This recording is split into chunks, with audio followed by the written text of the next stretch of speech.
Alors, la deuxième partie de l'émission, avec, pour cette deuxième partie, un homme mystérieux, à l'accent québécois finalement. C'est vous, Monsieur Brodeur. Vous écoutez tout ce qui se passe sur le plateau depuis un quart d'heure. Quel sentiment avez-vous? Je suis très content d'avoir été invité, particulièrement aujourd'hui, oui. En même temps que au moins deux autres sujets absolument fantastiques qui brisent les stéréotypes. Oui. D'abord, les concours de mamie. Mesdames, messieurs, quand on est vieux, on est extraordinaire. Bravo qu'il y a des gens qui osent. Et je vois aussi qu'il y a des gens qui participent à un concours de Miss Ronde. Oui. Mesdames, messieurs, le stéréotype de la fille extraordinaire quand elle est super mince et anorexique, c'est terminé. On est dans un monde où il y a beaucoup de variétés et il faut que chacun dans cette société trouve sa place à l'écran. Vous avez compris, Greg, on a un révolutionnaire professionnel en plateau aujourd'hui. Je suis très contente d'avoir fait votre connaissance la semaine dernière. Je vous ai écouté lors d'une conférence avec des ados auxquels vous avez posé une question. Vous connaissez Matt Groening, le créateur des Simpsons, Greg? Oui. Bon. À votre avis, pourquoi Matt Groening, créateur donc des Simpsons, qui écrit tous les dialogues, etc., interdit-il à son fils de 12 ans de regarder la série? On va voir la réponse par les ados que vous avez rencontrés la semaine dernière. On a fait un petit montage. Allez, écoutez. Je pense que c'est parce que c'est assez violent quand même. Il veut pas que son fils prenne exemple sur les Simpsons. Il veut pas que son fils prenne exemple sur les Simpsons. Deux bonnes réponses. Sinon, ça va entraîner un mauvais comportement quand il sera au collège. Pour éviter qu'il ait le même langage que les Simpsons. Voilà. Quand Bart Simpson il veut faire des bêtises, il dit à tout le monde allez-y, on va faire cette bêtise-là tous ensemble et en fait il se retrouve tout seul à la fin. Parce que ça caricature l'Amérique. Ça caricature l'Amérique. C'est fait pas la fierté de ses parents? Parce que chaque personnage représente le mauvais côté de chaque personne dans la ville. Il veut pas que son fils prenne exemple sur Bart. Voilà. C'est pas logique, alors pourquoi il le fait à la télé? Ils sont malins, hein? Ceci dit, faut-il interdire les clowns? C'est la question que je vous poserai tout à l'heure, hein, Monsieur Brodeur. Alors, Monsieur Brodeur, vous êtes un ancien prof, il faut le préciser, oui, c'est important. Et aujourd'hui, vous êtes conseiller, vous militez dans le monde entier contre cette violence des images à la télé, sur les ordinateurs, etc. Une violence que vous avez repérée, vous, dans les années 80 déjà. Greg en parlait en préambule. Exact. Et les émissions pour enfants comportent entre 3 et 10 fois plus d'actes d'agression que les émissions pour adultes. Pourquoi? Parce qu'on veut attraper des enfants. Les gens qui préparent les émissions et les gens qui font la publicité savent qu'un enfant ne peut pas distinguer entre fiction et réalité avant l'âge de 7 ans et que le processus d'acquisition de cette compétence n'est pas complété à l'âge de 13 ans.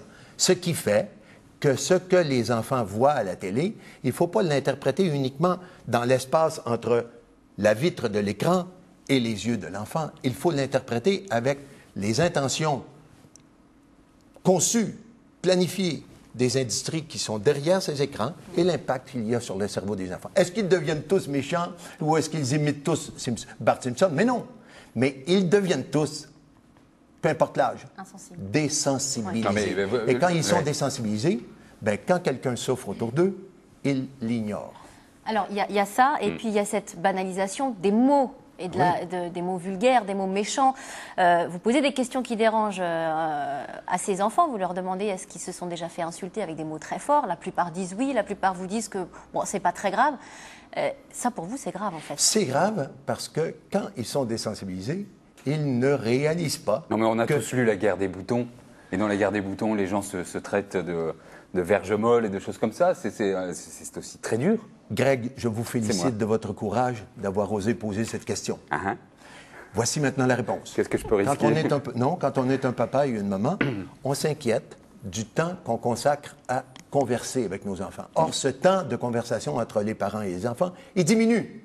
Il diminue d'année en année. Il faut donc que le pouvoir, la puissance de séduction des écrans sur nos enfants soit compensée par un temps pendant lequel le papa et la maman qui ont mis cet enfant au monde, on ne se trompe pas. Encore ici en France, c'est la même chose. Les papas et les mamans font des enfants. Alors, il faut que les papas et les mamans réservent du temps sacré de conversation avec leur enfant. Et pas du temps où papa et maman ne font que parler aux petits.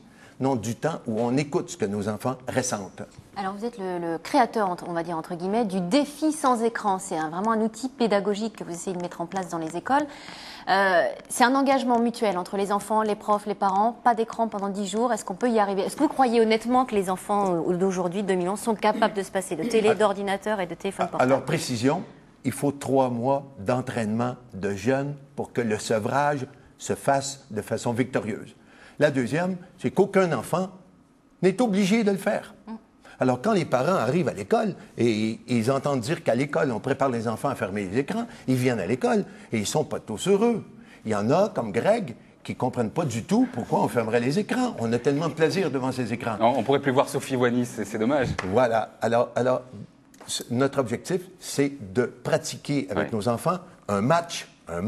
On s'amuse, hein? On s'amuse à passer 10 jours sans écran, suivi ensuite d'une reprise de la consommation mieux éclairée, plus sélective. Mais on a vu tout à l'heure, les enfants sont assez éclairés, ils comprennent. Vous les avez sans doute aiguillés dans leurs réponses, mais on voit bien que les gens ne sont pas dupes de ce qu'ils voient à la télévision. Alors, vous croyez, Greg... De quels enfants parle-t-on d'abord? De quel âge parle-t-on? Parce que les Simpsons, c'est pour les ados et pour les adultes. Je sais bien que quelques enfants vont se retrouver devant leur écran à ce moment-là, mais... Voyez, Sophie, le préjugé de Greg. Bon, c'est vrai que, regardez Boris.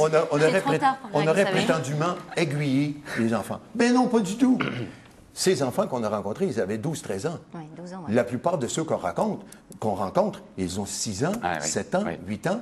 Et quand on leur apprend que le papa de ce garçon ne veut pas que son fils regarde les Simpsons et que c'est le papa lui-même qui a fait l'émission, tout à coup, dans leur tête, ils remettent en question leur fanatisme, leur admiration pour Bart Simpson. Et tout à coup, ils se mettent à questionner. Mais parce que c'est un dessin animé pour les enfants.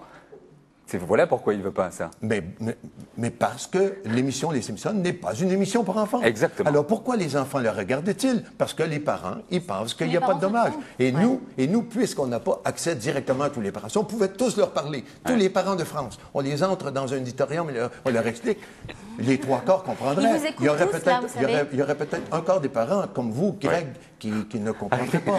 Arrêtez. Et ceux-là, on les garderait après la classe, on leur expliquerait et ils comprendraient. Il y a ça, et puis il y a les jeux vidéo, parce que vous posez quand même une question intéressante dans cette classe. C'est plus dangereux là-dedans. Hein. Il y a une trentaine d'élèves à qui vous posez la question, est-ce que vous avez déjà joué à des jeux vidéo dans lesquels on tue quelqu'un? Et tous jouent à ces jeux vidéo. Et tous ont levé la main. Ouais. Est-ce qu'il était écrit sur le boîtier que ce jeu était réservé à des enfants, à des jeunes de 18 ans et plus? Oui. Alors pourquoi tu joues? Toi, tu joues parce que tu penses qu'il n'y a pas de dégâts. Il n'y a pas de dégâts sur la moquette chez toi, le canapé n'est pas brisé, il n'y a pas de traces de sang sur le mur, la peinture reste impeccable. Et le dommage, mon cher ami, il est quelque part ailleurs. Il est quelque part dans ton cerveau. Et les enfants le trouvent, les enfants trouvent la réponse, et nous leur expliquons comment neurologiquement, quel prix il y a à payer pour que dans un cerveau de jeune humain qui n'a pas encore 13 ans et qui n'a pas encore 18 ans, pourquoi il faut éviter de relier l'endroit où on a du plaisir et de la fierté et l'endroit où on fait souffrir des gens ou des animaux virtuels. C'est là les ravages. C'est là les ravages. Ils sont invisibles et ils existent. Nous les connaissons scientifiquement. Alors, on l'explique aux enfants et jamais on ne les culpabilise de leur consommation. Tout ce qu'on fait, c'est des éléments pour comprendre. Ça marche vraiment, votre défi sans écran? Écoutez, dans la première école qu'on a visitée il y a un mois, la première semaine de mai, à Herblay, en banlieue de Paris, mes chers amis, 95% des enfants ont participé et plus de 90% ont réussi les 10 jours sans écran. Ils sont en train en ce moment... Mais derrière, est-ce qu'ils ont vraiment changé? Voilà. Nous évaluons les résultats. Nous avons un questionnaire d'évaluation pour les jeunes, un questionnaire pour les parents et un questionnaire pour les enseignants. Auprès des enseignants, on veut savoir est-ce que les devoirs ont été mieux faits, est-ce que les leçons ont été mieux apprises, est-ce que les enfants ont été plus attentifs en classe à vous expliquer. Que des progrès positifs. On demande ensuite aux parents, est-ce qu'il y a eu une diminution ou une augmentation des disputes à la maison? Diminution des disputes à la maison. Diminution des disputes, mes chers amis. Et quand on pose la question aux enfants, aux parents et aux enseignants, est-ce que les enfants ont été de meilleure humeur? Paf! C'est pour ça que ça mérite de s'appeler révolution. Les enfants, ils sont plus heureux durant ces 10 jours. Qu'avons-nous appris? Que les écrans ne sont pas une source de bonheur. Il y a autre chose à faire dans la vie que Greg connaît très bien, parce que quand il était petit, il en faisait beaucoup de ces choses. Alors, J'ai joué au petit soldat. c'est très bien, Comment parce il que les a vous étiez vous-même en train d'acter. Notre regret, nous, c'est que le jeune d'aujourd'hui passe 30, 40 heures passif devant c'est des ça, écrans au pouvoir de séduction Oui. qui dépasse, qui surpasse le pouvoir. Je suis bien d'accord avec vous. Il faut Voilà. faire très attention. Il ne faut pas que les parents démissionnent. C'est Voilà. ça le truc. Il faut que Parents- vous ayez parlé aux Nations Unies, M. Broder. On va commencer Et- par parler Et puis aux ça. enfants de France et aux parents de France, et je suis convaincu que la victoire nous attend. Bravo Regardez aux ce jeune homme. grands-parents. Je le regarde, Est-il ce perdu? jeune homme. Est-il perdu pour Non, vous? au contraire. On voit qu'il a trouvé la voie. Il écoute mes paroles avec passion. Et je Lui, suis vous savez convaincu- qu'il s'est nourri, il a biberonné à Age of Darkness et des choses comme ça, je suis sûr. Oui, mais aujourd'hui, il est devenu un acteur avec la guitare sèche. Il n'est Non, pas sèche, resté- non, ça m'étonnerait. À mon avis, il est plus dans les amplis volume à 11. Oui, mais je croyais que c'était en guitare sèche, votre Non, truc. demain, oui, Non, peut-être. demain. Mais regardez Demain. les yeux injectés de sang, tout ça. Non, Non. non. Il a senti l'amour. On peut le sauver? Oui, tout le monde peut être sauvé. Il faut jamais baisser les bras. Tout être humain est éducable à tout âge. Une grosse responsabilité quand même. Ceci dit, Les ça parents. fait peur au gouvernement, des gens trop éduqués et trop vifs, vous le savez. Greg, on a un phénomène mondial qui s'appelle l'obésité. Oui. Vous croyez que les enfants, à rester assis 30-40 heures devant un écran, ils vont dépenser les calories? Eh non. C'est pour ça qu'il faut mener ce match et il faut s'informer pour savoir comment on l'organise chez soi, dans l'école de nos enfants. Contre le complot. Merci, Monsieur Broder. Vous restez avec nous jusqu'à la fin de l'émission et merci d'être venu à Toulouse. Vous êtes très intéressant. On vous retrouvera sur Internet, bien sûr. On termine avec cette élection de Miss Ronde Avec- Midi-Pyrénées. Oui, avec Valérie Duguy, bonjour. Vous êtes donc la présidente de l'association Oui, Miss Ronde absolument. Midi-Pyrénées. Et vous êtes venue avec votre équipe. Je suis venue avec mon équipe. Il me manque 2 candidates qui malheureusement n'ont pas pu être là, mais Depuis quand est-ce qu'elle existe cette association? C'est récent, hein, je depuis, crois. oui. Alors le comité Miss Ronde Midi-Pyrénées existe depuis janvier 2011. C'est vous qui en êtes l'initiatrice. C'est- Pour quelle raison? Il y a une raison qui est évidente quand on me regarde, d'accord. Mon métier, c'est le prêt-à-porter en grande taille et je voulais absolument D'accord, ouais. révolutionner ça. Donc c'est vrai que ça restait dans mon optique à moi.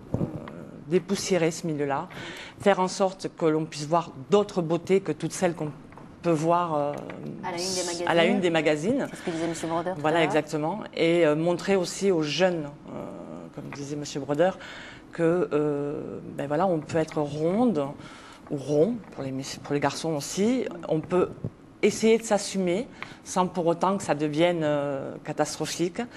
Et il faut apprendre à dompter ça. Ah oui, là aussi, il faut Et faire à face vivre. à la propagande. Exactement, Mm. Est-ce que c'est exactement. plus facile aujourd'hui, vous pensez, qu'il y a une dizaine d'années? Alors ça devient un peu plus facile On a parce l'impression, en tout que, cas. oui, bien Ouais. sûr, parce qu'il y a des gens comme par exemple, vous prenez Bess Ditto, qui est une femme complètement électrique dans la musique et qui est complètement ronde, qui assume et qui en fait même beaucoup. Qu'est-ce je qu'elle pense. chante? Je ne la connais pas. Je suis désolée, je ne connais pas trop les morceaux, je parle Ah, très bien d'accord. l'anglais, donc je ne vous ferai pas ça. Et donc, tous ces gens-là, les Marielle James, elles permettent justement à cette ce que chanteuse de gossip. ça avance un peu plus, mais il y a encore des tabous, il y a encore... les créateurs continuent malgré tout à nous faire des tailles 36. Et pourtant, Et si on pourtant- écoute les sondages et qu'on demande aux hommes s'ils préfèrent les femmes en chair et rondes, Ils ont à tendance 95%, Ouais. ils répondent oui. Exactement, exactement. Ils ont envie de... Voilà pourquoi les hommes Ils sont aiment tous au avoir des musée enfants. à aller regarder les tableaux du 19e siècle. Exactement, hein, du exactement. 18e. Il y a ça, et puis il y a le fait que voilà, les vêtements, ça devient très compliqué. Pour vous donner un exemple bête, qui dans la logique, par exemple, de Miss France, elles vont se présenter en robe de soirée. Nous, on a énormément de mal à trouver des robes de soirée pour mes candidates en grande taille, parce que personne ne fait ça. Voilà, c'est... Quels sont vos critères là pour, entre guillemets, choisir les jolies demoiselles que vous avez derrière Le critère vous? de sélection qu'il y a eu pour cette année, c'est 6 kilos au-dessus de sa taille. C'est pas le fait de prôner 6 kilos au-dessus l'obésité de ou sa quoi que taille. ce soit, c'est Ouais. le fait de prôner les rondeurs. Donc c'est Mais sûr derrière que- ça, il y a aussi une personnalité, il y a quelque il y a chose. une personnalité qui rentre Ça va en un peu plus jeu, loin. il n'y a pas de limite d'âge, puisque la candidate la plus ancienne pour Midi-Pyrénées a 52 ans. Donc à ce niveau-là, il n'y a pas de souci. Mais oui, c'est une question de personnalité. Il faut que ces filles-là, ces femmes-là, montrent aux autres Françaises qu'elles s'assument très bien et que tout va très bien dans leur vie. Ça va être un modèle. C'est le cas quand on les regarde derrière vous. Oui, oui, oui. De ce côté-là.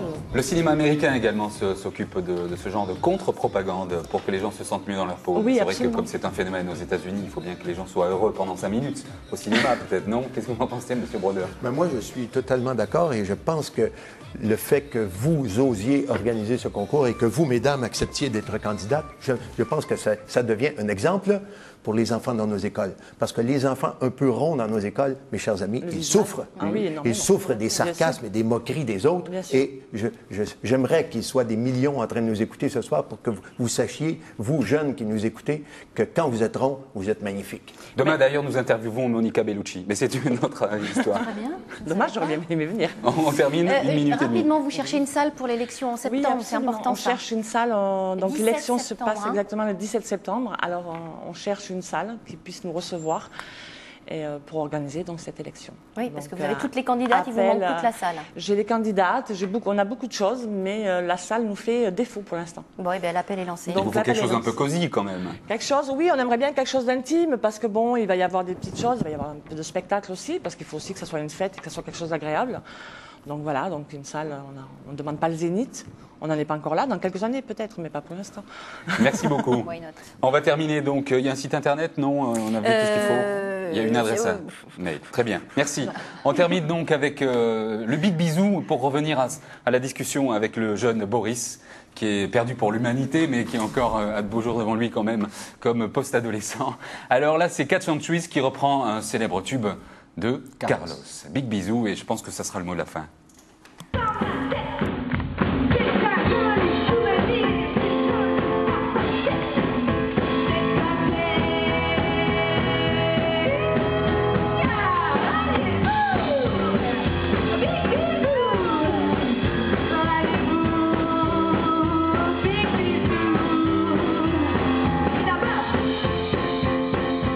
Le soda un peu arrangé, voilà ce que ça fait, hein, des ravages là aussi. On a retrouvé nos esprits et une adresse mail pour vous contacter, bien sûr, contact@pour-être.com. Merci à tous, merci Monsieur Brodeur, bon retour chez vous au Canada ou ailleurs. Et à demain, au revoir Sophie.